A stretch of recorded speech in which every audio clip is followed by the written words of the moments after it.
La pensée lui vint d'aller visiter ses frères, et voyant qu'on en maltraitait un sans sujet, il prit sa défense.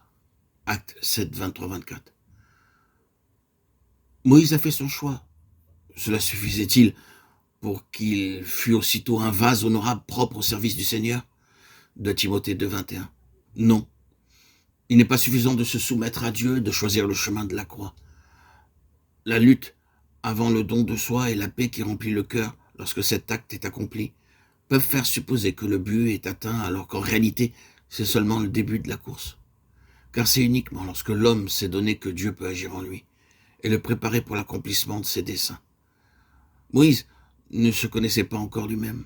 Être instruit dans toute la sagesse de ce monde, être puissant en parole et en œuvre, ce n'est pas une préparation suffisante pour être un instrument utile entre les mains de Dieu. Hélas. Hélas, il est triste d'avoir à constater qu'en cette dispensation de l'Évangile, nous sommes souvent au même point que Moïse. Nous nous reposons sur la sagesse de l'Égypte, sur de certains talents oratoires, sur notre énergie propre, et nous agissons comme si les armes de notre combat étaient charnelles. Forts de nos propres forces, nous allons de l'avant et découvrons notre erreur. Les événements qui se succédèrent brisèrent les liens retenant Moïse à la cour égyptienne, à cette vie mondaine à laquelle, d'ailleurs, il avait décidé de renoncer. Il est toujours ainsi quand nous marchons avec Dieu, son action intérieure sur le cœur et son action extérieure sur les circonstances de nos vies se combinent pour amener l'accomplissement de sa volonté. Si Dieu conduit l'homme à choisir le chemin de la croix, il permet des circonstances où se réalisera ce que le cœur a choisi. Ce sera peut-être du fait d'un acte inconsidéré, ou de quelques échecs, ou d'une autre faute manifeste. Quoi qu'il en soit, et tout à coup, tout change dans la vie du disciple. Pour Moïse, il nous a dit que la pensée lui vint d'aller visiter ses frères. Étienne rappelle tout simplement l'acte qui eut de si extraordinaires conséquences. D'abord une pensée, puis un acte, et ensuite des résultats imprévus.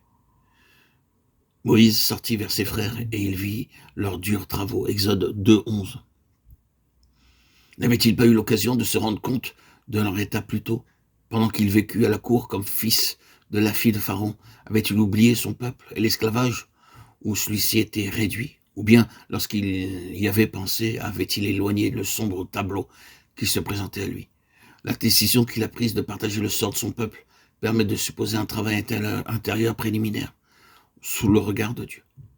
Ce Dieu qui avait épargné sa vie, alors que tant d'autres bébés innocents étaient morts dans les eaux du Nil. Moïse regarde et son cœur est ému. Les paroles d'Étienne font supposer que déjà à ce moment-là, il avait conscience de sa mission qui était de délivrer Israël. Comme on maltraitait un Israélite sans cause, il prit sa défense et frappa l'Égyptien. Ah, Moïse, Moïse, c'est ainsi qu'on fait en Égypte. Mais ce ne sont pas ici les voies de l'Éternel.